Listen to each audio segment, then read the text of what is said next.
Lessons from Israel's Wars in Gaza. By Raphael S. Cohen, David E. Johnson, David E. Thaler, Brenna Allen, Elizabeth M. Bartels, James Cahill, Shira Efron. 1. Related topics. 2. Asymmetric warfare. 3. Gaza Strip. 4. Israel. 5. Low-intensity conflict. 6. Missile defense. 7. Rapid force deployment. 8. United States Army. 9. Urban warfare. View related products. 1. Share on Facebook. 2. Share on Twitter. 3. Share on LinkedIn. Download free electronic document. Research. Brief. The Shirjah neighborhood of Gaza after an Israeli shelling in 2014. Photo by Mohammed Salem/Reuters. For more than a decade, Israel has clashed with Hamas in Gaza, with cycles of violence defined by periods of intense fighting followed by relative lulls. This brief summarizes a report focusing on a 5-year period of this conflict from the end of Operation Cast Lead in 2009 to the end of Operation Protective Edge in 2014. The report tells many stories and holds many lessons. It analyzes the changing face of urban warfare and how an advanced military fought a weaker, yet highly adaptive, irregular force. It also provides a case study of military innovation showing how the Israel Defense Forces, IDF, evolved operationally, organizationally, and technologically to meet ongoing hybrid challenges. Most broadly, though, this is a story of deterrence. Israel never strived for a decisive victory in Gaza. While it could militarily defeat Hamas, Israel could not overthrow Hamas without risking the possibility that a more radical organization would govern Gaza. Nor did Israel want to be responsible for governing Gaza in a post-conflict power vacuum. As such, Israel's grand strategy became mowing the grass, accepting its inability to permanently solve the problem and instead repeatedly targeting leadership of Palestinian militant organizations to keep violence manageable. Dealing with Hamas in Gaza puts Israel in a strategic quandary. It needs to exert enough force to deter Hamas from attacking, but not so much that it topples the regime. As one Israeli defense analyst put it, we want to break their bones without putting them in the hospital.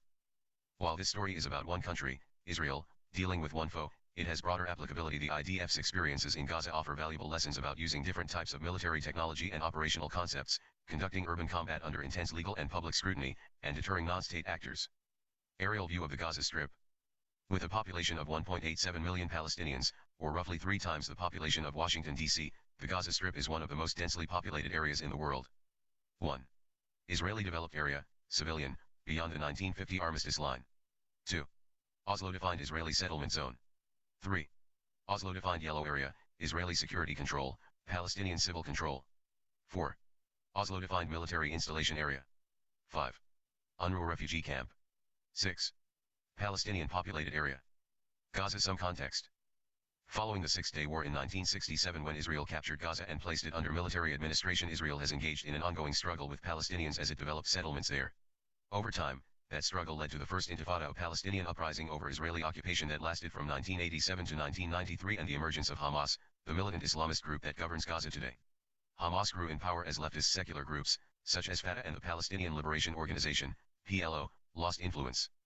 The 1993 Oslo Accords ended the First Intifada, creating the Palestinian Authority, PA, as the governing body of the Palestinian people and stipulating that the PLO would recognize Israel's right to exist. Ultimately, frustration over delays in implementing the Oslo Accords and tensions over Israel's continued grip on the Palestinians boiled over, sparking the Second Intifada in fall 2000, a period of intensified Israeli-Palestinian violence. It led Israel to fortify its border with Gaza and in 2005 to withdraw from the territory completely after nearly 40 years of occupation. In a struggle between Hamas and Fatah, Hamas took over Gaza in 2007, slowly becoming a hybrid actor, part terrorist organization and part pseudo-state in the process. This is an evolution that continues to play out. Hostilities between Hamas and Israel led to the First Gaza War and to Operation Cast Lead in December 2008, a war that ended quickly with Israeli victory and withdrawal in late January 2009. Timeline of conflict in Gaza.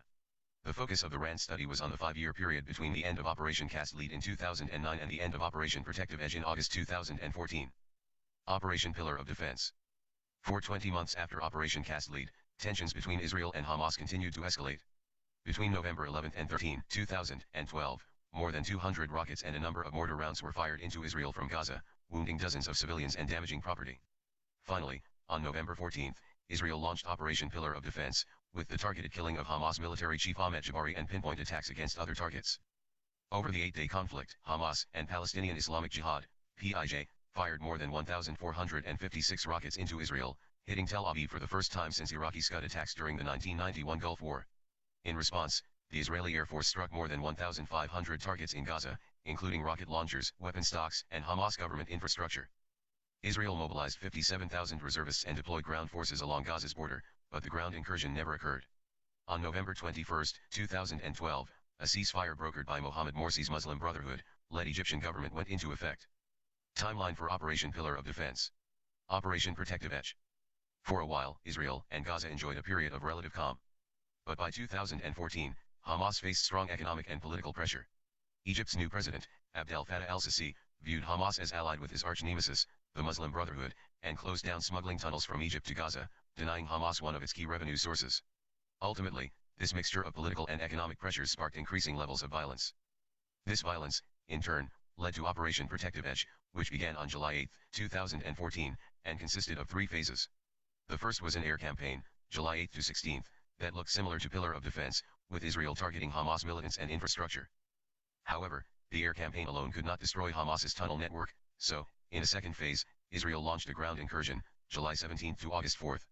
Although IDF forces pushed only a few kilometers into Gaza to find and destroy Hamas's extensive cross-border tunnels, the IDF sporadically encountered fierce pockets of resistance in such places as Shuja'iyya, where the IDF Golani Brigade fought one of the most intense battles of the war.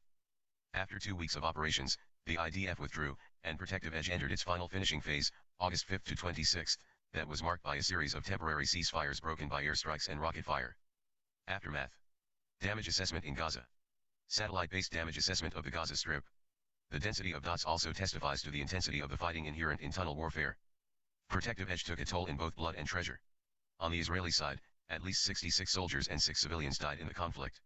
According to the Israeli Tax Authority, Protective Edge caused almost $55 million in direct damage to private and public infrastructure and another $443 million in indirect damage given economic disruptions caused by the conflict.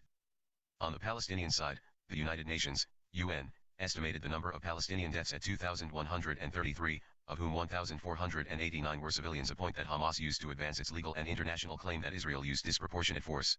By contrast, Israeli estimates suggest that there were 1,598 Palestinian fatalities in Protective Edge, of which 75% were combatants. In addition, the UN estimated 500,000 people, 28% of Gaza's population, were internally displaced, while the homes of some 108,000 people were uninhabitable. Israel tries to maintain a difficult balance with respect to Hamas. On one hand, it wants to punish Hamas for its attacks, on the other hand, it does not want to eliminate Hamas because it worries that the organization could be replaced by one that is much more violent. In the 3 years after Protective Edge, Hamas has maintained its control in Gaza and does not appear in danger of being replaced in the near term. And yet, the underlying political and economic pressures on Hamas remain today. Thus, many believe a 4th major Gaza conflict is only a matter of time. On the Palestinian side, the United Nations estimated the number of Palestinian deaths at 2,133, of whom 1,489 were civilians, a point that Hamas used to advance its legal and international claim that Israel used disproportionate force. By contrast, Israeli estimates suggest that there were 1,598 Palestinian fatalities in Operation Protective Edge, of which 75% were combatants. In addition, the UN estimated 500,000 people, 28% of Gaza's population, were internally displaced, while the homes of some 108,000 people were uninhabitable. Strategic lessons. Israel has been a source of vicarious learning for the US military for decades, and these latest Gaza wars are no exception. One conflict hinges on perception of success. The first relevant lesson is that in conflicts like Protective Edge, public support for the conflict often hinges more on perceptions of the campaign's success than it does on casualties or rethinking about sensitivity to casualties. Israel endured 72 casualties, a significant number given its small population of 8 million people, and far more than it suffered in Pillar of Defense or Cast Lead, and yet it fought on with public support as long as the IDF showed tangible results. Reading the Middle East is difficult. The conflict also underscores how difficult it is to read the Middle East. Even before the operation, Israel failed to understand properly how the economic hardship and internal political pressure exerted on Hamas might push conflict in Gaza. Indeed, if the IDF could misjudge Hamas despite being next-door neighbors, then the US military needs to be even more wary about misunderstanding the region. 3 modern militaries must confront lawfare. Protective Edge shows how modern democratic militaries must increasingly confront lawfare, using law as a substitute for traditional military means to achieve a warfighting objective when combating irregular forces, especially in urban terrain. Protective Edge featured several controversial battles. These engagements became the subject of intense legal scrutiny and an unled inquiry, which called into question the IDF's use of weapons with wide area effects in densely populated areas and other tactics. Operational, tactical, and technological lessons. 1. Precision firepower has limitations. The first lesson has to do with the limits of precision firepower, particularly in dense urban terrain. Ultimately, air power alone failed to deliver the results the IDF needed during Operation Protective Edge. Despite an intense bombardment during the first week of the conflict, air power could not achieve tactical results the IDF needed, nor could air power achieve the broader strategic aim of deterring Hamas and restoring a measure of peace to the region. 2. Missile defense has potential. While Iron Dome's exact effectiveness rates are frequently debated by outside experts, nearly all Israeli experts inside the IDF and outside government believe the system works. If true, Iron Dome likely saved lives and limited property damage, and even if not, it certainly relieved political pressure on senior Israeli leaders to bring the conflict to a speedy conclusion and allowed for a more deliberate, if slower, operation. 3. There is value in armor and active protective systems. Before Protective Edge, the IDF invested in intelligence and air power, often at the expense of particularly heavy armor platforms, while after it, the IDF is once again investing in armored vehicles. Active protective systems, APS, protected vehicles from rocket-propelled grenades and anti-tank guided munitions and had other indirect benefits on the battlefield, shifting the ways the commanders maneuvered and serving as an intelligence-gathering system. 4. Tunnel warfare needs to continue to develop. Even after the conclusion of Protective Edge, the IDF faced real technological challenges with detecting, fighting in, and ultimately destroying tunnels. While the IDF improved in tunnel warfare during the campaign, it still remains an area of concern. Diagram of a tunnel aimed toward the Israeli village of Ein Hashlosha discovered and intercepted by Israeli Army in 2013. High priority recommendations. Each of the lessons learned has recommendations associated with it, but we focus here on those of more immediate importance for the U.S. Army and the Joint Force. Understand the adversary. During its wars in Gaza, Hamas morphed from an irregular adversary to a hybrid one with qualities that only state actors possessed previously. Israel had to adjust to this changing adversary, much in the way the United States will need to adjust when it moves away from counterinsurgency. The Army needs to train to engage with hybrid adversaries and state actors, Russia, China, Iran, North Korea, with far greater military capabilities than the Army has faced in Iraq and Afghanistan. Understand the limits of precision targeting in the urban context. With the world's population increasingly living in cities, the Army must anticipate operating more often in urban environments. Adversaries will seek to thwart U.S. overhead sensing and precision strike advantages by hiding in the city and among large populations, just as Israel's adversaries did in Gaza. Ultimately, the Army will need to develop equipment such as APS as well as the tactics, techniques, and procedures to operate effectively in this environment. Develop and field rocket and missile defenses. Another characteristic of the battlefield in Gaza is the ubiquity of rockets. Missile defense, such as Iron Dome, helped address this problem. The Army and the Joint Force will face rocket and missile attacks in the future, ranging from limited hybrid adversary capabilities to the sophisticated systems wielded by such states as North Korea. The Army, in particular, needs to develop service and joint capabilities to locate rocket and missile launches and bolster its ability to destroy them from a distance. It must also develop defenses to counter them, particularly for fixed sites. Invest in APS and armored vehicles. APS and armored vehicles proved vital in Israeli operations, and they are critical for the U.S. military as well. The Army is testing several solutions to provide protection to its Abrams tanks, Bradley fighting vehicles, and Strykers. This effort must proceed as rapidly as possible, even if it only means fielding an interim solution for early deploying units. While materiel solutions are vital, they must be developed within the context of doctrine, organization, training, leadership, and education, personnel, and facilities domains. Prepare for tunnel fighting. Operation Protective Edge revealed a dimension of the battle space that surprised Israel: subterranean operations. Tunnels and other subterranean structures are another way for an adversary to neutralize the intelligence and strike advantages of air power.